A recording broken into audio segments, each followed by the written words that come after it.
Bonjour à tous les amis, bienvenue sur la mécanique de la vie. Donc je suis heureux de vous retrouver aujourd'hui dans un format qui va différer un peu de celui avec lequel on a eu l'habitude de travailler depuis le départ. Donc là on va essayer de faire quelque chose où on reprend l'ensemble des éléments que j'avais pu aborder sur des vidéos beaucoup plus courtes. Donc vraiment on va essayer justement de donner un sens à tout ce qui a pu être publié jusqu'à là et aussi à répondre aux nombreuses questions que j'ai reçues ces dernières semaines. Voilà. Donc c'est l'objectif de cette vidéo avec ce format qui va certainement faire, je sais pas, 1 heure, peut-être un peu plus. On verra bien. On verra bien. Dans tous les cas, il y en aura d'autres hein, et on mettra aussi en place des lives en plus dans les semaines à venir. Donc bienvenue sur la mécanique de la vie. La mécanique de la vie, c'est une chaîne où on va essayer de comprendre certains éléments de la vie à travers la philosophie notamment et à travers des observations du quotidien que nous faisons tous. Et on va essayer aussi de regrouper la science au milieu de tout ça autant que possible. Voilà, on va essayer de faire des grands ponts, des grandes convergences entre tous les éléments de la vie. Allez, c'est parti les copains. Mécanique de la vie. Mécanique de la vie, pourquoi parce que la singularité de cette approche, c'est d'essayer de réfléchir les phénomènes du quotidien et de la vie des hommes à travers des lois de l'univers. Okay, je suis parti d'un principe extrêmement simple et ma phrase est la suivante. Le fonctionnement de l'univers est régi par des lois scientifiques. C'est ce qu'on voit que ce soit en physique classique ou dans tous les phénomènes que le monde d'aujourd'hui est capable d'analyser, que ce soit à travers les machines comme les mathématiques, etc., etc. Et donc, si tout est régi par des lois de l'univers, et que le Soleil, la Lune, les planètes, les océans, les étoiles obéissent à ces lois de l'univers, il est extrêmement probable qu'il en est de même pour les hommes. Mais des lois un peu plus complexes ou on va dire un peu plus subtiles que celles que nous connaissons ou celles avec lesquelles nous avons l'habitude de réfléchir, qui sont celles par exemple de la biologie. Voilà, on sait on sait comment fonctionnent tous ces cycles-là, mais est-ce qu'il n'y aurait pas les mêmes lois de l'univers pour l'évolution personnelle ou en tout cas une espèce de code de la route du quotidien et des attentes que la vie peut avoir vis-à-vis des hommes. Voilà. C'est vraiment là-dessus. Donc j'ai essayé, à travers des observations, etc., d'extraire, à travers notamment un mode de fonctionnement qui est de probabiliser des observations. Et quand je vois qu'il y a un ensemble d'éléments qui convergent dans une direction, je me dis qu'il est extrêmement probable que derrière il y ait quelque chose. Et derrière, ben, écoutez, c'est ce qui s'est passé. Il y a énormément d'éléments intéressants et c'est ça que j'aimerais partager aujourd'hui. Donc maintenant, pour synthétiser tout ça, il existe des lois de l'univers, ça va être mon postulat, qui organisent et créent une sorte de code de la route pour les hommes. Si on comprend ces lois de l'univers, on s'adapte tout simplement. Et comme on s'adapte à ce que la vie attend de nous, on devient plus adapté. Donc là, désolé pour le passage darwinisme, mais là-dessus, en même temps, c'est factuel. Si vous avez deux personnes qui vont en forêt, qu'il y en a une qui n'y a jamais mis les pieds et l'autre qui est pratiquement née dedans, les probabilités de survie de l'un et de l'autre ne sont absolument pas les mêmes. Donc ça reste extrêmement factuel. Le plus adapté, c'est celui qui survit. Alors évidemment, on peut le nuancer, mais dans l'idée, c'est une des lois naturelles. Si vous ne voulez pas accepter que s'il y a un ravin, vous mettez le pied outre de la terre et vous tombez dedans, pardon. Vous risquez de vous faire éclater tout simplement les amis, et vous le savez, je le sais, et on le sait tous, et bien il en va de même pour ce que la vie attend de nous, et c'est tous ces éléments-là qu'on va essayer d'aborder. Donc, mécanique de la vie, loi de l'univers, convergente ou en tout cas orientant, influençant la vie des hommes. Donc voilà toute la singularité de cette approche. Maintenant, alors il y a beaucoup de sujets. C'est vraiment l'ensemble qui va donner du sens. Alors je vais essayer dans cette première vidéo d'introduction de faire quand même quelque chose de pas trop lourdeau pour que vous ayez envie de continuer. Pas parce que je suis là pour faire, je suis pas là pour vous séduire, je suis pas là pour vous faire plaisir, je suis là pour vous partager un truc, mais nous sommes des humains et on a tous besoin d'accrocher. Ah, parce que quand c'est relou, on a tous mieux à faire et Internet pullulant, je crois que ça se dit, de suggestions pour nous faire aller voir si ailleurs c'est pas mieux. Voilà, donc je vous ai un peu fait une longue introduction. Nous allons rentrer dans le vif du sujet. Alors, ce qui est très important, la mécanique de la vie, je m'engage à dire qu'il y a vraiment quelque chose d'incroyable derrière. Vraiment, c'est extrêmement intéressant. Ça oblige à désapprendre. Ne mettez pas vos émotions quand on énumère une hypothèse. Partez du principe que c'est pas impossible. Voilà. Ayez cette culture, faites cet effort, si je puis dire, intellectuel et cet effort d'humilité. En ne mettant pas vos émotions, vos conditionnements, vos croyances, etc. au milieu. Essayez vraiment de vous dire, ok, c'est pas impossible. C'est pas impossible dans l'absolu. Voilà. J'aime pas, ou c'est pas mon idée, mais c'est pas impossible. Parce que croyez bien que moi, ce que je vais partager, à la base, évidemment, je ne partageais pas ce que je dis aujourd'hui. Évidemment, j'étais comme tout le monde. Voilà, soit d'un côté, soit de l'autre. Voilà. Donc voilà, essayez de faire preuve d'ouverture d'esprit en vous disant, ok, c'est pas impossible. Voilà. Et après, n'hésitez pas à vous l'appliquer ensuite à vos vies. Donc, mécanique de la vie, les copains. On va commencer peut-être par la confiance. Alors la confiance, je vais la reprendre très brièvement. Loi de l'univers. Confiance, pourquoi je suis arrivé un jour en me disant la confiance est une loi de l'univers, parce que en vérité, si nous y réfléchissons, la vie n'existe pas s'il n'y a pas de confiance. Ça veut dire que la confiance est au cœur de la possibilité qu'il y ait des interactions et de la vie. Sans ça, ce n'est pas possible. Nous serions tous d'immenses angoissés, enfermés dans nos casse-bas, nos maisons, nos grottes, ou ce que vous voulez selon les époques et les civilisations, et nous ne ferons rien du tout. Donc, l'exemple que je prends, je vais le répéter pour ceux qui l'ont déjà entendu, mais tant pis. Quand vous montez dans votre voiture, si vous aviez une chance sur 10 de mourir, vous conduirez pas votre voiture, vous rentrerez pas dedans. Donc, ça veut dire que votre inconscient a dit, j'ai suffisamment confiance en toi pour la conduire, suffisamment confiance aux autres usagers de la route, au mécanicien qui l'entretient, à l'ingénieur qui l'a conceptualisé, au personnel routier qui entretient le réseau, etc., etc. Donc ça veut dire que nous, on monte dans la voiture, on la conduit, alors que notre inconscient nous a dit j'ai suffisamment confiance en toi pour la conduire. Et donc on s'aperçoit que pour qu'il y ait de la vie, des interactions, ou en tout cas du mouvement, pour que si on peut dire une espèce de mouvement soit fait, une énergie voilà, circulant, il faut de la confiance. Donc confiance, loi fondamentale de la vie, numéro 1. Alors il n'y a pas que celle-là, je dis 1 parce que c'est la première qu'on a abordée. Pour ceux qui veulent l'apparenter à, que ce soit la spiritualité, à la religion, etc., c'est ce qu'on appelle la foi, ni plus ni moins. C'est-à-dire que la foi, on pense que c'est croire, mais en fait, la foi, c'est de s'abandonner à quelque chose qui régit le grand tout. Donc, au pays de la foi, le problème, c'est on se dit, moi, j'ai la foi parce que je crois, moi, je ne l'ai pas parce que je ne crois pas, alors qu'en vrai, entre les deux, il y a 10 000 degrés. Il y a toujours des gens qui ont plus la foi et d'autres moins la foi. Voilà. Et souvent, la foi est fonction de notre capacité à nous abandonner à quelque chose ou à notre peur. Voilà. La peur est un très bon baromètre pour savoir où nous en sommes de notre foi. Excellent baromètre. Voilà. On est tous des hommes, on fait de notre mieux, on est bien d'accord là-dessus. Et dans tout ce que j'aborderai, il n'y a pas de jugement de valeur, il n'y a pas de mieux, il n'y a pas de moins bien. C'est simplement parce que on est obligé de faire autant que possible un discours de vérité, même si elle n'est pas atteignable, on est bien d'accord là-dessus. Dans la confiance. Moi, je résume ça, donc confiance, foi, comme vous voulez. Donc, plus j'augmente mon degré de confiance parce que je comprends qu'en vérité, je ne maîtrise pas ce monde-là puisque je suis issu du vivant, il y a des milliers, voire des millions de possibilités de me faire trépasser sur Terre. Donc, à partir de là, je ne peux pas tout maîtriser. Hein. S'il faut, je peux prendre un astéroïde dans la cabine et quoi qu'il advienne, je vais trépasser. Voilà.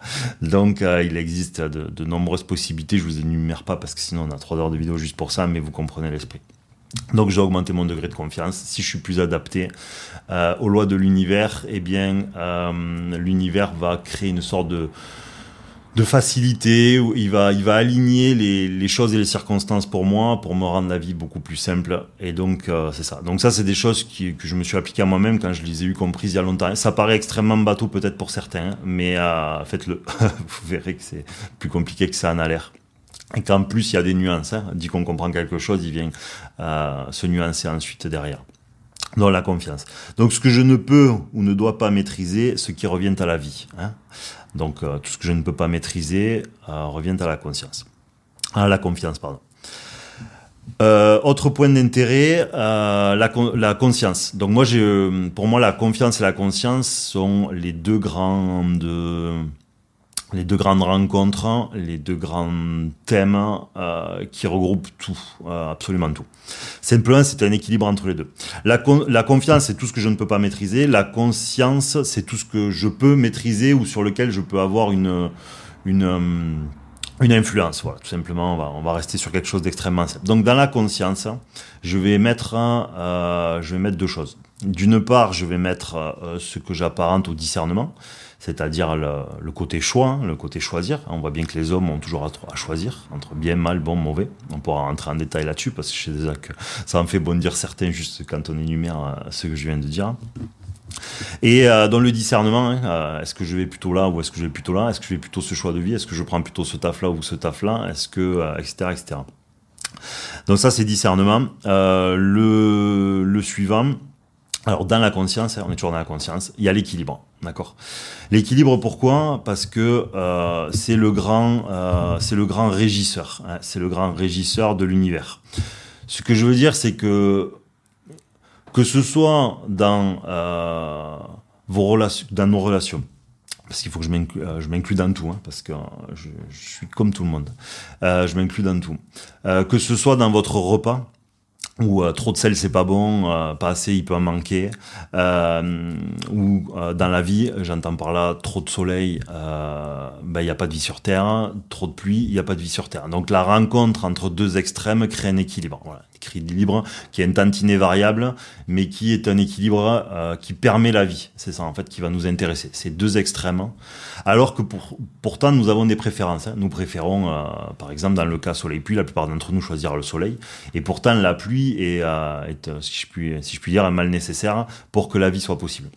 Donc ça veut dire que l'équilibre est la solution à la prospérité du vivant. Donc l'équilibre est une loi de l'univers. Et si elle l'est pour l'immensité qui nous entoure, elle ne peut qu'être la même chose pour l'homme. Donc je récapitule. Conscience, le discernement, les choix, etc. Dans la conscience, on rajoute l'équilibre. Hein, c'est plus ou moins un équilibre intérieur. On va le transposer quand même. Si par exemple, vous avez... ce qui va se passer, c'est que si vous avez, par exemple, vous êtes un homme ou une femme, peu importe, on va prendre un homme. Si vous êtes un homme, que vous avez trop de masculinité en vous et que vous n'avez pas suffisamment de considération d'écart ou de ressenti féminin, ce qui va se passer, c'est que, comme tout est un équilibre, vous allez avoir une prédominance masculine qui va être trop importante et qui va vous créer un déséquilibre à l'intérieur de vous, d'accord? Et au bout d'un moment, la vie générera des événements pour vous inciter à reconsidérer vos certitudes de mal. Hein. On parle dans les stéréotypes parce qu'il y a des hommes qui sont extrêmement doux, sensibles à la femme et des femmes qui sont extrêmement masculines dans leur concept, hein. Pas forcément dans leur fonctionnement, mais dans leurs idéaux, leur concept ou leur fonctionnement, hein, ça peut être évident. Donc ça, c'est un point qui est très important. Donc ça veut dire qu'il y a une recherche de l'équilibre. Hein. Après, on peut le faire sur des choses beaucoup plus explicites. Hein. Si j'ai trop de colère, hein, ça va être négatif. Si j'en ai pas du tout, je risque de me faire manger. On parle souvent de l'ego dans notre société. Hein. L'ego, par exemple, si on a tendance à partir du principe que c'est quelque chose de négatif, mais si vous n'avez pas d'ego, vous pourriez tomber dans le manque d'estime de soi ou dans le manque de confiance. Et donc, ça fait que vous avez une vie dans laquelle il ne se passe rien parce que vous êtes apeuré de tout, ou vous, à la seconde où vous allez engager quelque chose, vous allez revenir 4 pas en arrière. Voilà. Et donc, c'est contre-productif. Et donne du temps perdu. Ou en tout cas, ça ne nous permet pas une amélioration conséquente des choses. Donc, allez, récapitulatif supplémentaire, confiance, rencontre, donc confiance, hein, c'est je m'en remets à la vie d'une certaine manière. Tout ce qui m'échappe ou tout ce que je ne dois pas, tout ce que je ne dois pas, tout ce que je ne peux pas contrôler, je me dois d'augmenter mon degré de confiance pour que je sois convergent et en phase avec la loi de l'univers numéro 1. Deuxième, conscience.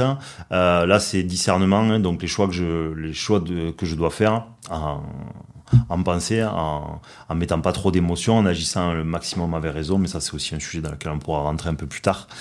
Et à l'intérieur, donc l'équilibre, parce que trop d'eux, pas assez d'eux, c'est quelque chose qui est négatif, puisque nous ne sommes pas sur si je puis dire, sur le fonctionnement optimal des lois de l'univers, puisque la vie est un équilibre, et moi je ne suis pas un équilibre dans mon intériorité, donc c'est comme si je créais un décalage avec le fonctionnement absolu des lois de l'univers et de la vie. Voilà, donc ça c'est les deux grandes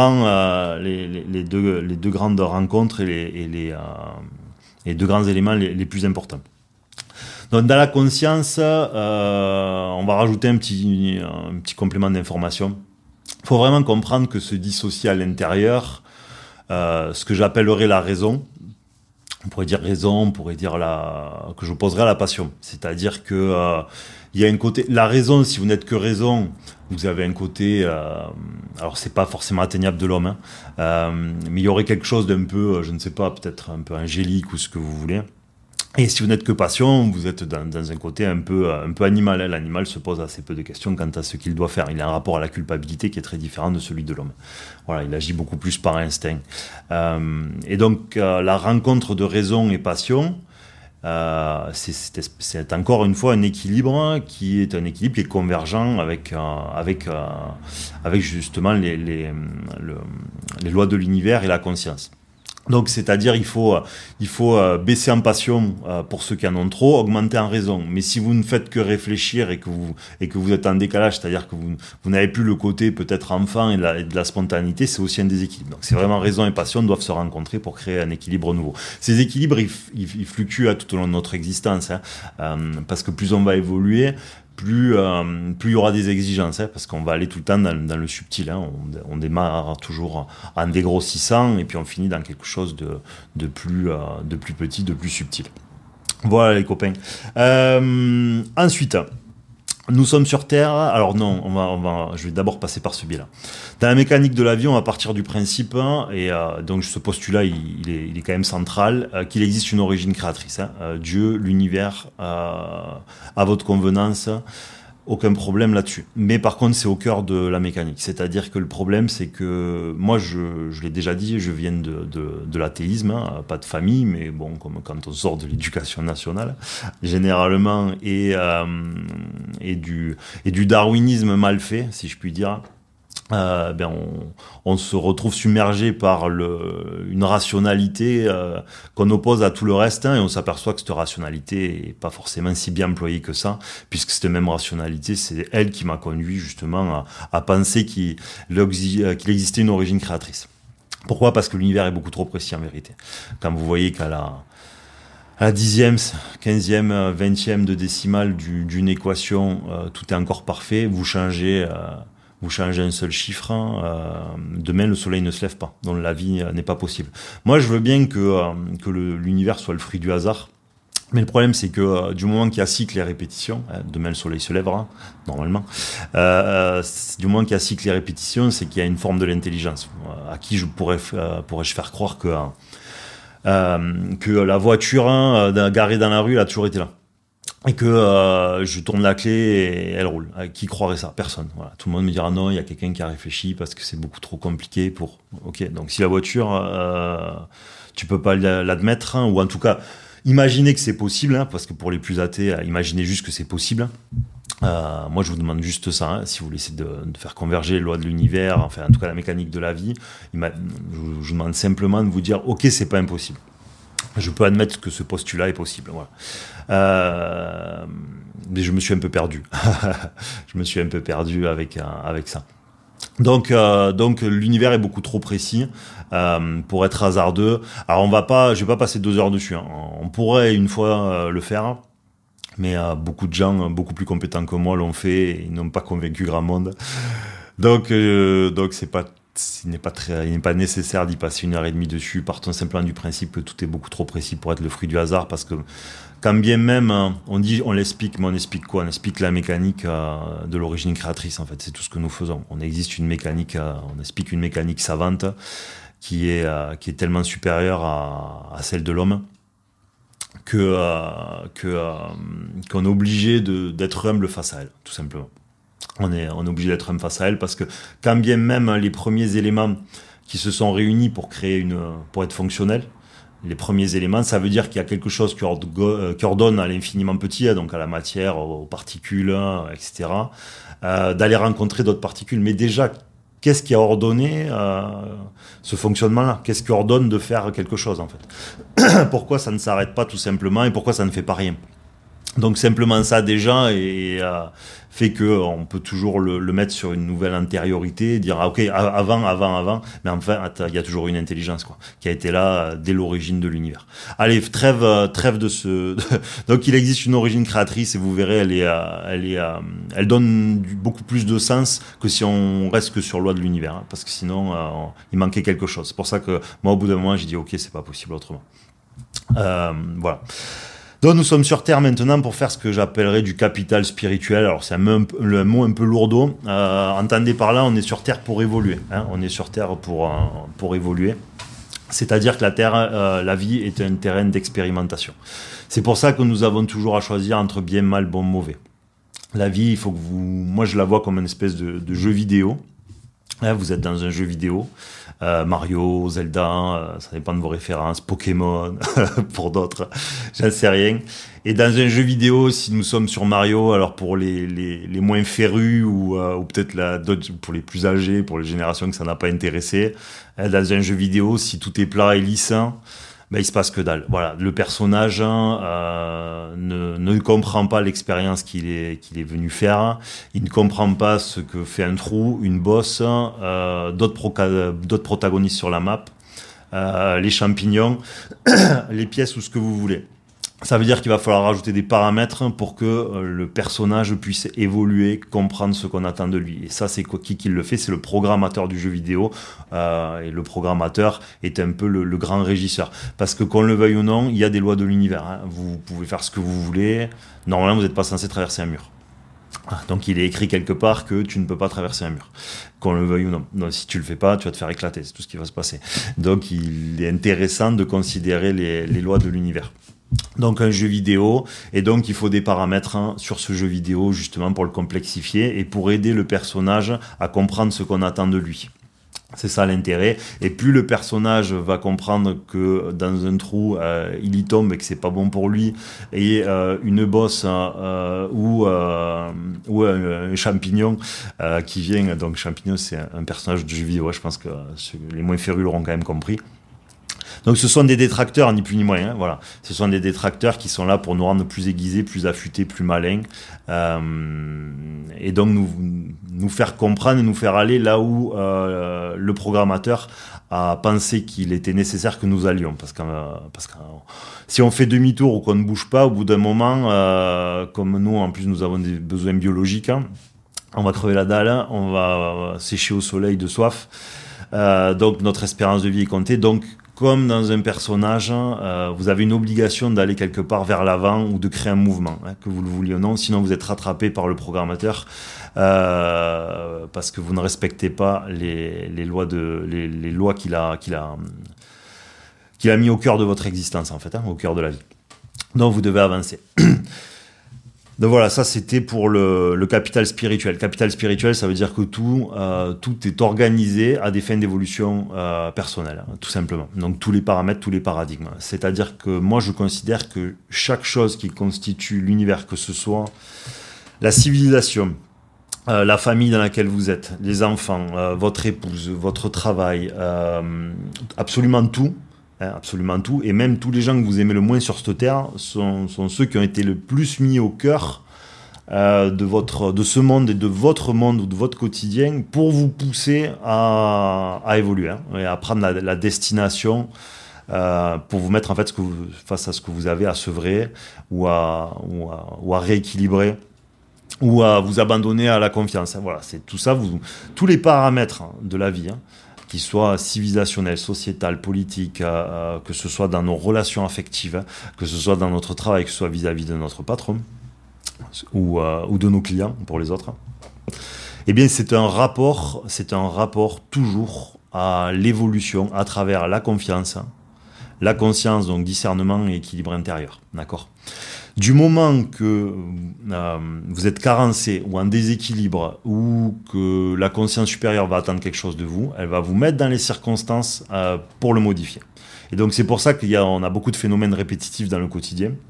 C'est parce qu'en fait, tant qu'on n'a pas pris la leçon, c'est comme l'élève, vous avez des mauvaises notes ou vous finissez par redoubler, tout simplement. C'est-à-dire que pourquoi je tombe toujours sur des gens qui me trahissent? Bah arrête, il faut plus avoir peur de la trahison en vérité. Une fois que tu comprendras que l'homme est une hybridation d'un absolu, j'entends par là que comme il est raison et à la fois passion, il est à la fois extrêmement fidèle et extrêmement traître. Voilà. Et donc il se peut qu'un homme, même celui qui avait les apparences du plus grand fidèle puisse être finalement un traître. Voilà. Et je vous parle même pas dans les relations amoureuses, là, je parlais vraiment en matière amicale. Voilà.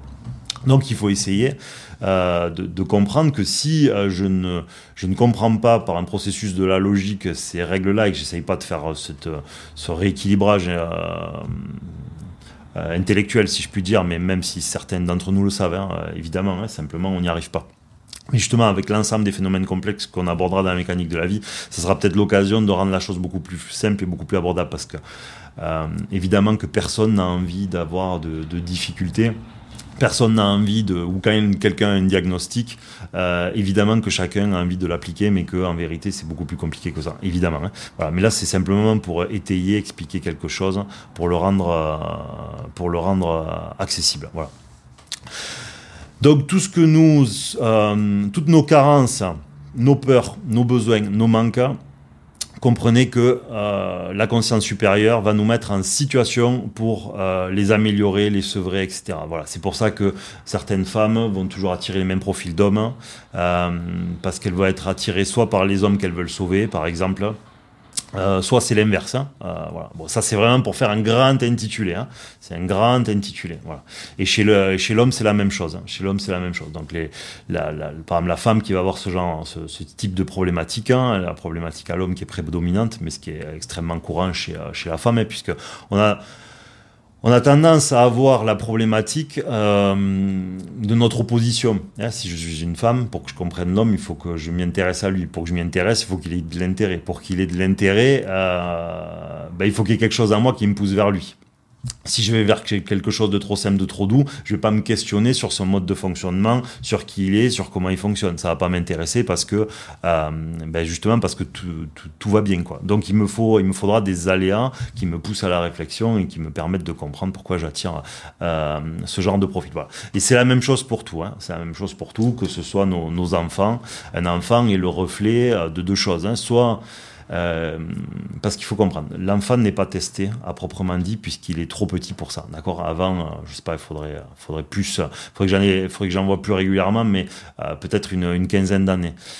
Voilà, c'est-à-dire qu'avant ça, l'enfant est soit le miroir d'une problématique de ses parents, c'est-à-dire que c'est comme si l'origine créatrice disait ok, t'es hyperactif, tu cours partout, et tu demandes à ton enfant de te calmer, mais ton enfant c'est tout ce qu'il voit à la maison de l'un des deux de ses parents. Donc ton enfant, il faut pas lui demander de se calmer si toi t'en es pas capable. Donc l'enfant va être utilisé par la conscience supérieure pour dire à papa ou à maman, c'est quand tu te calmes en fait.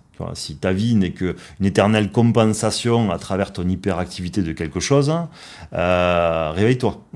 Voilà, donc l'enfant va être hyperactif pour ça. Donc ça c'est la première chose, il va le faire dans un système de miroir. Le deuxième, c'est qu'il va le faire parce qu'il va nous mettre face à nos carences, tout simplement. Il va nous mettre face à nos carences. Par exemple, moi j'ai eu ce cas-là régulièrement où j'étais trop gentil avec les enfants, par exemple. Donc quand vous êtes trop gentil, vous finissez par vous faire manger, tout simplement, parce que l'enfant va chercher une autorité. Il va dire attends, moi j'ai besoin d'un référent et d'un référentiel de confiance. J'ai besoin de savoir à qui m'en remettre. Et toi t'as trop d'incertitudes en fait. Là c'est trop doux, je sais pas ce que je dois faire en fait. Voilà. Et donc il va vous foutre le bordel jusqu'à temps que vous compreniez que effectivement de ne fonctionner qu'avec le stéréotype et le standard de la douceur féminine est un déséquilibre, en fait, tout simplement. Ta prédominance est trop féminine dans ta gestion de l'enfant, et l'enfant va te dire, attends, moi, j'ai besoin d'autre chose aussi, quoi. Et donc, l'enfant va foutre le bordel à la maison, littéralement, pour que tu te réveilles, quoi. Il va te dire, mais moi, j'ai besoin que tu me grondes, quoi. J'ai besoin que tu me dises non, fermement. J'ai besoin que tu me punisses. J'ai besoin de savoir ce que j'ai le droit et pas le droit de faire, quoi. Et souvent, ce qui va se passer, alors bon, c'était pas le but de, mais on est dedans, il va nous pousser. Parce que c'est comme si la conscience supérieure a dire jusqu'où, la conscience supérieure, c'est comme si elle allait vous dire, jusqu'où tu vas aller dans ta patience et ta tolérance, en fait. Jusqu'où tu vas attendre quoi? Que le gamin se mette littéralement en danger, en fait, avant que tu lui dises non pour faire tel ou tel truc. C'est ça que tu vas faire. Voilà, donc il y a ce côté où quand on attend, c'est comme si tous les protagonistes de l'existence et de notre existence allaient être dirigés dans une volonté de nous mettre face à ce que nous avons à ajuster, tout simplement.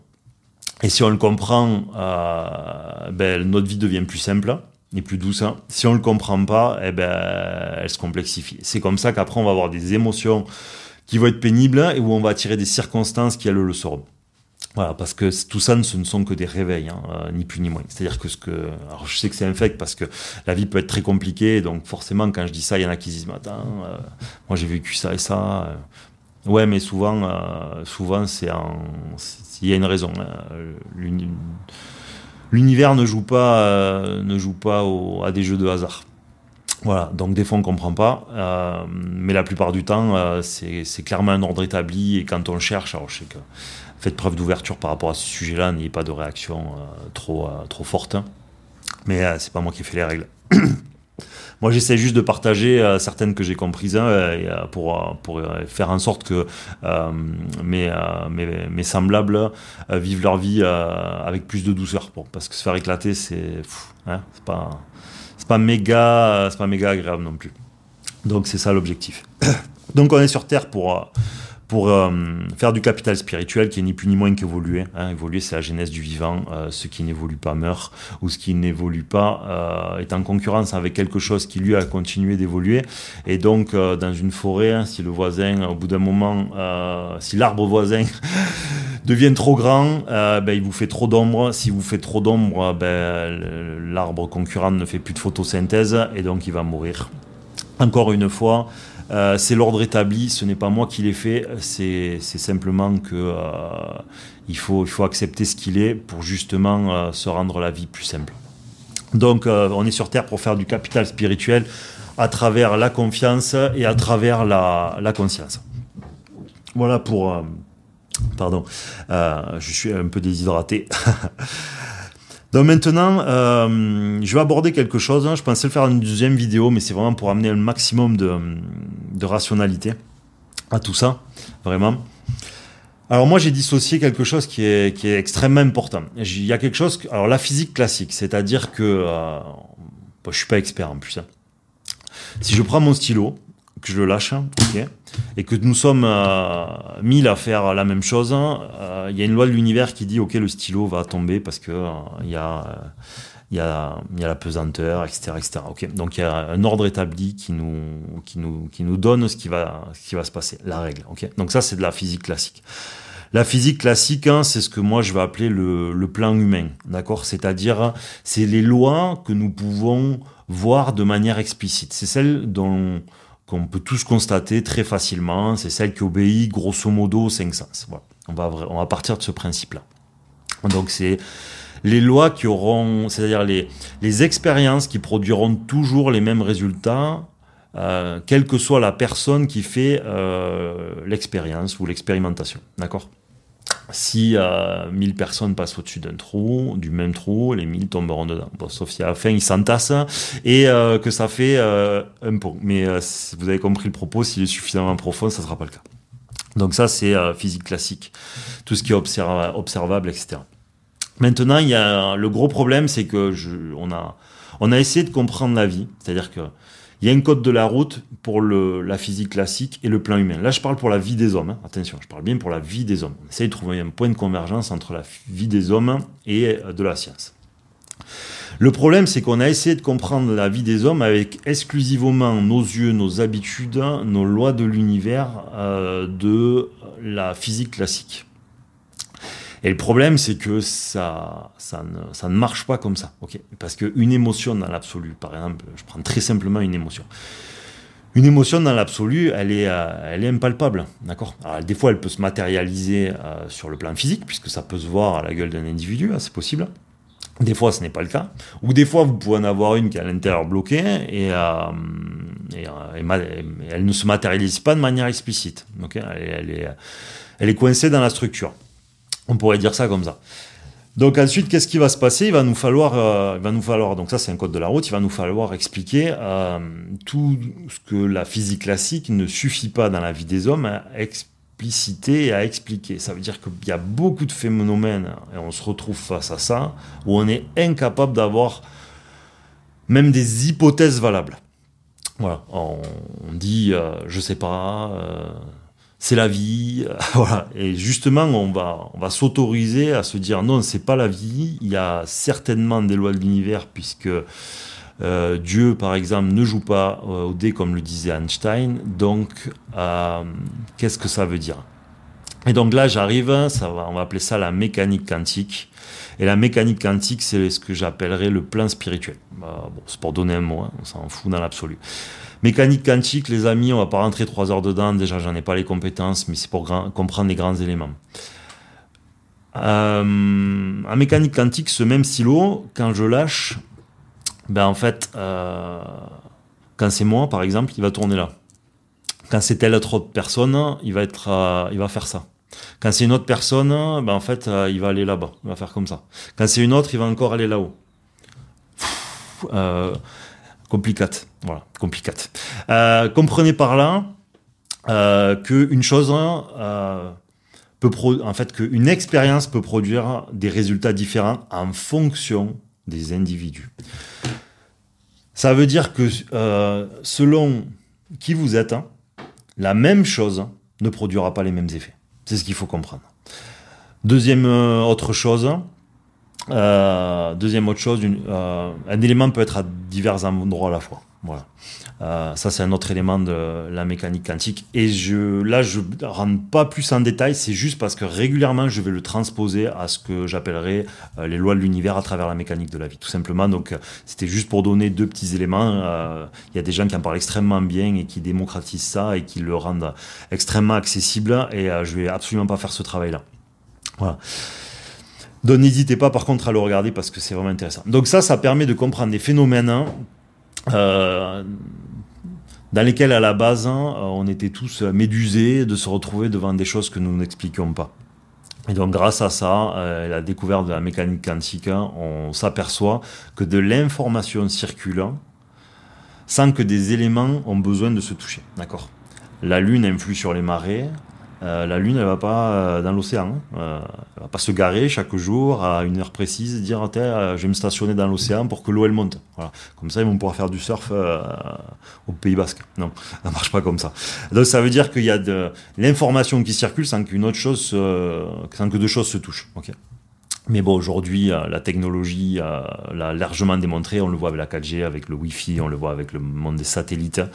On voit très bien que c'est une réalité qui est devenue factuelle aujourd'hui en Occident, et puis ailleurs dans le monde, grâce à la technologie. Mais c'était déjà une réalité depuis toujours. Donc il y a de l'échange d'informations dans ce que nous ne voyons pas. Donc c'est ça qui va nous intéresser de comprendre. Ce n'est pas un système de croyance, ce n'est pas une religion que de le dire. C'est quelque chose qui est factuel. Je parle sur le plan de l'incarnation humaine. Voilà. Donc ça sera plan spirituel, mécanique quantique, les choses qui gravitent sans forcément avoir besoin de se toucher.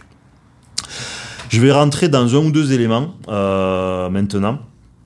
1 ou 2 éléments que j'ai déjà abordés, mais c'est peut-être pour rentrer un peu plus en profondeur, pour justement donner des compléments d'information. Mais par contre, on fera des lives régulièrement. Je pense les dimanches soirs, parce que sur Instagram, vous avez largement voté là-dessus.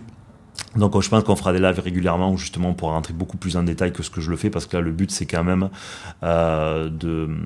c'est une vidéo d'introduction, c'est pour essayer d'amener une convergence entre tout, hein.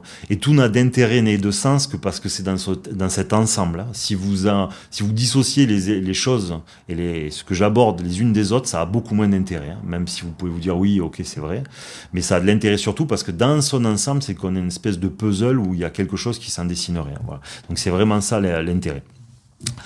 Donc à jeudi, nous sommes sur Terre pour nous rapprocher de la perfection, non au sens humain, mais au sens de l'univers, dont la prospérité dépend directement de son équilibre, hein. Ça veut dire que ce que nous avons toujours considéré comme étant la perfection, là je peux prendre par exemple la gentillesse. Moi j'ai souvent construit mes idéaux à travers et autour de la gentillesse. Je me suis dit que c'était quelque chose pour moi de fondamental et qui était quelque chose de très très bien.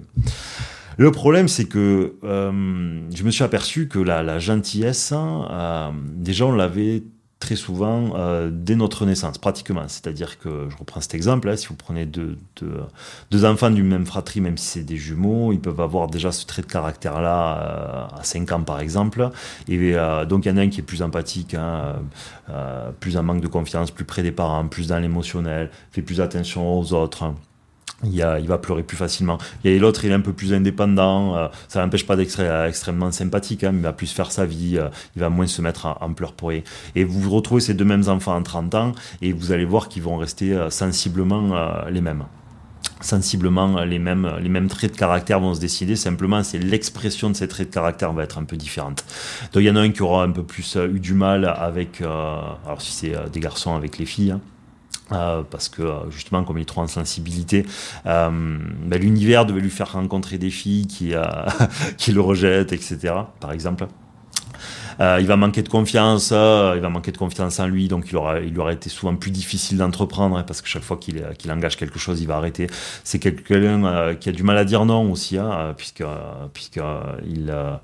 il veut toujours faire plaisir, il a besoin d'amour, donc il veut faire plaisir, donc dire non pour lui, c'est prendre le risque de regarder la déception dans le regard de l'autre, hein, et le manque d'amour ou le rejeter, et comme c'est un empathique, il va le voir chez l'autre. Alors que, donc là on va aller sur l'autre frère maintenant, l'autre qui lui sera resté plus indépendant, aura peut-être engagé des entreprises par exemple, ou réussi plus facilement professionnellement parce que justement il aura été plus fonceur, il se sera fait plus confiance, il aura peut-être été plus en capacité d'aller voir les clients et de réussir à ce sujet par exemple.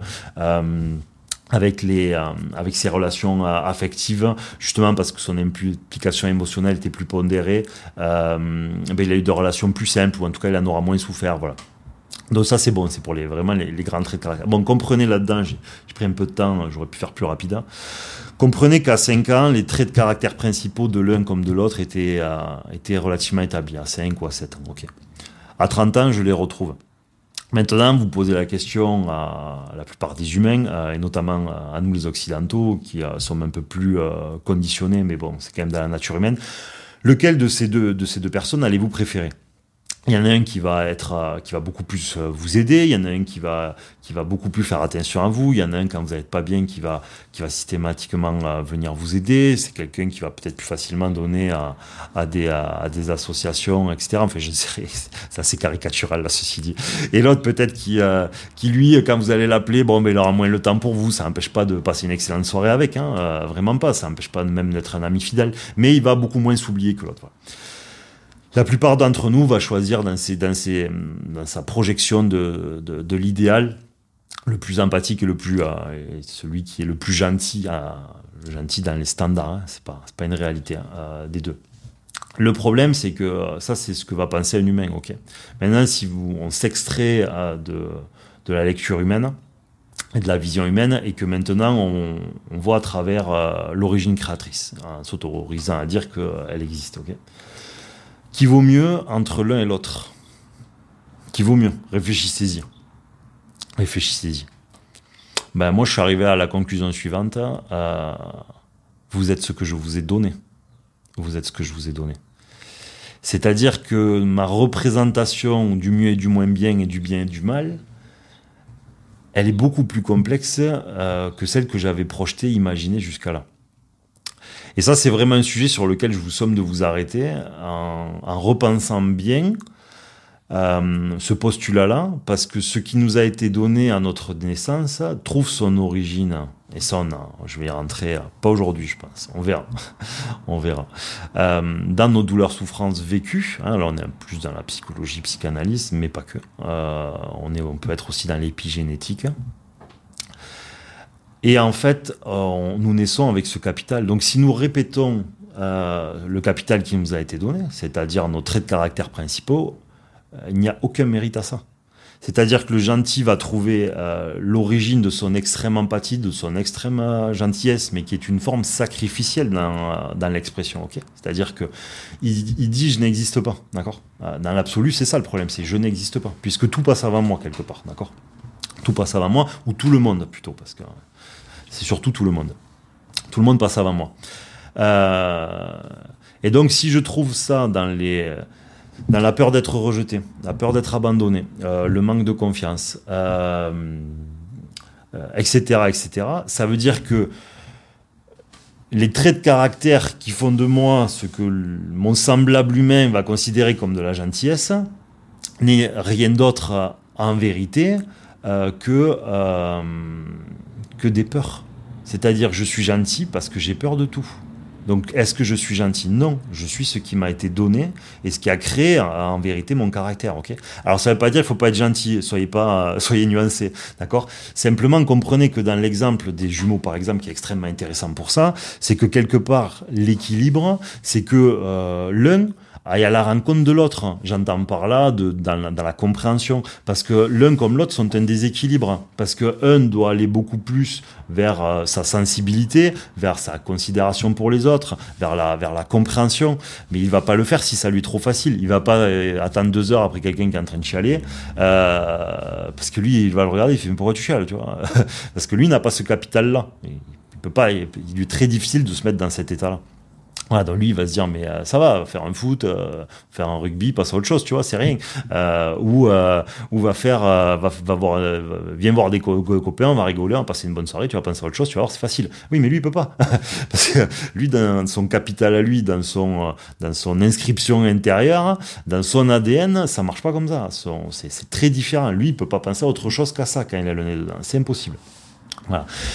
Et inversement, évidemment. C'est-à-dire que celui qui était trop dans la sensibilité, trop dans l'altruisme, lui, il faut qu'il apprenne l'indépendance, il faut qu'il apprenne à se faire passer un peu plus avant les autres, etc., etc. Donc, c'est très, très important. Donc, vous voyez comme souvent, l'univers peut très bien faire les choses. Et c'est pour ça qu'au sein même de fratrie, ou même les parents ont des fois des enfants très différents pour ça, parce que il y a un côté inspiration de l'un et de l'autre. Pas que. Mais sinon, ça va être trop long. Pas que. Donc voilà, ça c'était un des éléments qui était important à préciser. Allez, peut-être le dernier pour cette première vidéo, après je verrai si j'en rajoute. Mais celui-là, les gars, les filles, il est tellement important, tellement important. Alors n'hésitez pas, hein, vous pouvez repasser, vous avez tout ça aussi sur mon site, etc. Voilà. Tout ce que je possède me possède. Je vais rentrer dans les détails, je finis cette phrase. Matériellement, humainement, mais aussi par mes besoins. Tout ce dont je ne peux me passer aura du pouvoir sur moi. Ok. Tout ce que je possède me possède. Il faut comprendre une chose. Dans la mécanique de la vie, comme je l'ai dit, on part du principe qu'il existe une origine créatrice qui crée absolument tout, d'accord. L'humain est une sorte d'absolu puisque il est testé, d'accord. Il est testé puisqu'il a un rapport au bien, au mal, au mieux, au moins bien, même s'il est variable en fonction des individus, bien sûr, hein, d'accord. Mais c'est le seul qui a continuellement à choisir et qui a un rapport avec la culpabilité, etc. Il y a la souffrance qui est beaucoup plus dense que d'autres choses, ok. Donc l'humain, comment dire? Comment expliciter ça? L'humain a été engendré par l'origine créatrice, hein, et il va lui être demandé une espèce de grande fidélité. C'est l'objectif. C'est l'objectif de cette grande fidélité. C'est-à-dire que si l'origine créatrice vous a mis au monde, elle va vous dire « je veux être en lien avec toi ». Okay, donc on va partir du principe que l'humain est à les pieds sur terre, hein, théoriquement. Ensuite, on va considérer que l'origine créatrice, c'est dans le ciel. Et donc, il faut qu'il y ait un trait absolument droit qui soit tiré entre ces deux-là. Pour qu'il soit dans... comme c'est invisible, on va dire qu'on va appeler ça une fréquence, hein, qu'il soit dans une fréquence, relié dans une fréquence qui soit la plus douce possible. La plus douce possible, la plus lumineuse possible, en fait. Pour que la fréquence du neutre absolu, hein, donc de la fréquence de l'origine créatrice, hein, qui est une fréquence lumineuse, nous atteigne. Okay, c'est-à-dire nous rendre la vie plus douce et plus facile. C'est-à-dire on va continuer de se prendre des tartines, hein, on va continuer de se prendre des calbottes, des tartines, évidemment. Simplement, c'est en prendre qui soit pas de l'ordre du séisme. Voilà. Où on va prendre la magnitude 1 et on va éviter la magnitude 7, quoi. Parce qu'à magnitude 7, gros dommage, hein, gens qui pleurent, beaucoup de papier, très très dur. Voilà. Donc on va essayer de prendre la magnitude 1. 2, on va éviter d'aller au-delà de 3. Voilà. C'est ça l'idée. Et donc tout ce que je possède me possède, ça veut dire quoi? Ça veut dire que les choses qui vont avoir du pouvoir sur moi ou les gens vont faire qu'une partie de moi va créer entre moi et l'origine créatrice une sorte de nuage, d'accord, plein de nuages. Donc c'est comme si on tirait des nouveaux traits horizontaux entre des nuages qui eux vont venir obscurcir, vont venir rendre plus difficile l'accès de la lumière à notre personne. Okay. Et donc tout ça, ça crée des sortes de liens négatifs, ni plus ni moins. Maintenant, je vais essayer de rentrer, comment dire, un peu plus prendre quelques exemples. Quand on fait passer son patron, par exemple, mais tout, hein, absolument tout, ça marche pour absolument tout, ses objets, son matériel, son argent, mais même nos femmes et nos époux, hein, c'est la même chose, hein, ou même les enfants, c'est pareil. Alors évidemment, c'est beaucoup plus dur, ok, mais c'est pour comprendre quelque chose, d'accord ? C'est-à-dire que quand toutes ces choses-là vont avoir une influence sur nous qui est trop élevée, je parle bien d'influence, ça ne veut pas dire qu'on ne peut pas avoir, ça veut dire que l'influence que ça doit avoir sur nous ne doit pas nous posséder. Posséder, ça veut dire quelque chose qui a du pouvoir. Si quelque chose a du pouvoir sur vous, c'est qu'il vous possède. Voilà. Il vous possède parce qu'il a du pouvoir sur nous. Posséder, c'est pas forcément. Ok. C'est d'abord quelque chose qui a une influence négative sur nous. Quelque chose qui a du pouvoir, qui ne nous laisse pas maître de choisir nos décisions et ce que nous voulons faire. Donc, une émotion, c'est le cas, comme tout ce que je viens d'énumérer préalablement. Ok. Donc tout ce que je possède me possède. Donc ce qu'il faut, c'est amenuire l'influence négative que vont avoir toutes les choses que j'ai énumérées. D'accord ? Il faut que je puisse encore être capable d'agir avec raison et sous une influence émotionnelle beaucoup plus apaisée.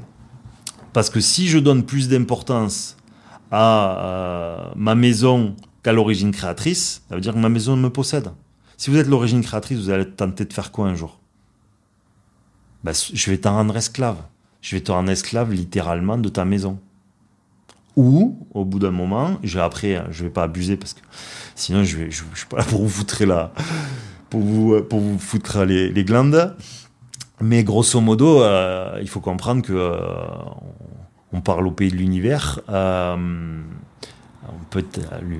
L'origine créatrice peut tenter de vous prendre votre maison, tout simplement, d'accord ? Pourquoi voulez-vous qu'on vous enlève quelque chose dont vous n'avez pas peur de perdre ? Ça n'a pas d'intérêt. Je ne vais pas vous représenter une leçon à laquelle vous avez eu 18 de moyenne, on s'en fout. Ça n'a pas d'intérêt. Par contre, quand tu as eu 6 et que tu continues à avoir 6 de moyenne et que tu ne veux pas changer, là, ça devient tentant. Voilà. C'est pour ça que la plupart des émotions, des situations et même de la partie symptomatique que nous vivons est en écho à ce que je viens d'énumérer. C'est-à-dire qu'il y a des choses qui ont trop de pouvoir sur nous. Et c'est pas que ces choses-là, nous ne devons plus les avoir, c'est que ces choses-là, nous devons diminuer l'influence négative qu'ils ont sur nous. Voilà. Il faut absolument préférer... alors si vous voulez la version plus religieuse, vous pouvez pas préférer le fruit à l'arbre. Voilà, parce que ce qui a été engendré ne peut pas prédominer sur ce qui engendre, d'accord ? Et si vous considérez qu'il existe une origine créatrice, vous considérez que votre famille, elle vous a été donnée par cette dernière, et donc au même titre qu'on vous l'a donné, on peut vous le reprendre, d'accord ? Vous pouvez prendre un salarié si vous avez une entreprise, ou vous pouvez le licencier. Voilà. Donc c'est ce rapport-là. Bon, là, je suis allé fort, hein. Je suis allé sur la maison, je suis allé sur... Mais bon, c'est pour comprendre l'idée. Et comprenez bien que cette idée-là, j'ai pris quelque chose d'extrême, parce que l'extrême permet de comprendre des choses plus simples. Et voilà, pour vraiment expliciter mon propos. D'accord. Bon, là, maintenant, je vais m'en arrêter là. Ça fait 55 minutes, c'est bien. Pour un début. J'ai un peu de tissé pour que vous voyez, pour essayer quand même de vous donner un peu de la matière. Je pourrais être encore beaucoup plus synthétique, mais je veux pas qu'on croie que je suis quelqu'un qui dit quelque chose auquel il a trop peu réfléchi. Voilà, je veux pas vous donner des conclusions par système de croyance, ça me plaît pas du tout. Je suis quelqu'un qui fonctionne, et ça j'ai oublié de le dire tout à l'heure, par probabilité. Hein. C'est que les probabilités. C'est-à-dire que la mécanique quantique tout à l'heure, quand on prenait l'exemple du stylo qui tourne, hein, sur 1000 fois, quand vous allez prendre 10 personnes, il va tourner là, etc., etc. Ok, donc en fait 10% du temps ça fera ça, 80, 60 là, le 1 ici, 2 là-bas. Ok, c'est-à-dire que c'est les probabilités. Arrêtez-vous bien là-dessus. Hein, c'est les probabilités qui régissent le vivant. La vie humaine est régie par les probabilités. D'accord, la probabilité 100%. Elle n'existe pas, ça n'existe pas, d'accord, parce que comme je vous l'ai dit tout à l'heure, même vous dites ah ouais là je suis sûr que dans une heure je vais être au bout de mon jardin. Non, t'es pas sûr. Réfléchis, t'as 99,99999% de chances d'y être, mais t'es pas sûr. Donc c'est cette dynamique-là. Ça veut dire que toute la mécanique de la vie, vous verrez, est construite, notamment dans les compréhensions, autour des probabilités. Hein. C'est vraiment la manière de raisonner qui est la meilleure.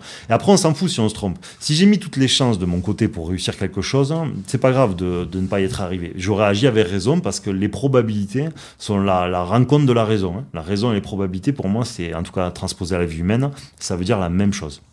Voilà. Donc ça c'est quelque chose que j'avais oublié tout à l'heure et qui est très très important et qu'il faut vraiment mettre au cœur. Donc je vais essayer de synthétiser tout ça, d'accord ? Je suis venu sur Terre pour évoluer, faire du capital spirituel. À travers deux choses, la confiance qui s'appelle aussi la foi. À travers une deuxième chose qui s'appelle la conscience. Et dans la conscience, je mets discernement, d'accord, et l'équilibre intérieur. Reprenez le début de la vidéo pour ceux qui tomberaient là-dessus. D'accord ? Capital spirituel, il y a un polycopier que j'ai publié plus ou moins partout, que vous pouvez retrouver. Confiance, conscience, d'accord ? Et les deux doivent se rencontrer pour faire de ce capital spirituel. D'accord ? Quand je traîne à faire... à augmenter mon degré de confiance, à augmenter mon degré d'équilibre ou procéder à cet équilibre ou à augmenter ma capacité de discernement. Ce qui se passe, c'est que je vais être mis en situation c'est comme si l'origine créatrice allait consentir ma mise en situation. Okay, vous êtes nul à tel exercice en sport, vous allez le travailler. D'accord. Des fois, vous pouvez faire un sport, vous pouvez être boxeur et comme Rocky, vous le voyez monter et descendre des escaliers. D'accord, mais il est boxeur. Oui, mais s'il monte les escaliers, il sera plus tonique. S'il est plus tonique, il va mieux se déplacer en boxe. Donc, il a plus de probabilité d'éclater son adversaire plus tard. Voilà. Donc, c'est cette idée-là. Donc ça veut dire que donc tout ça pour en arriver, l'origine créatrice va en fait consentir à notre mise en situation, d'accord, pour pouvoir justement augmenter la confiance, la conscience, le discernement, l'équilibre intérieur à travers soit des émotions, soit des situations vécues, soit des confrontations à telle ou telle personne ou telle chose. Voilà, tout n'est dans l'absolu que ça. Ce que nous rencontrons est dans une volonté d'évolution et d'une augmentation de notre capital. Là, vraiment, vous avez la synthèse de la mécanique de la vie. Maintenant, toute la suite va être d'expliciter ce mécanisme-là et les raisons pour lesquelles on rencontre telle ou telle situation ou pourquoi il est probable que nous rencontrons telle ou telle situation en fonction d'un ordre établi qui est celui que je vais essayer d'énumérer ou de raconter à travers la mécanique de la vie. Voilà, les amis. Donc merci à tous d'avoir écouté cette première vidéo. Vous pouvez retrouver la mécanique de la vie, c'est là où je vais essayer de partager le plus régulièrement possible sur Instagram.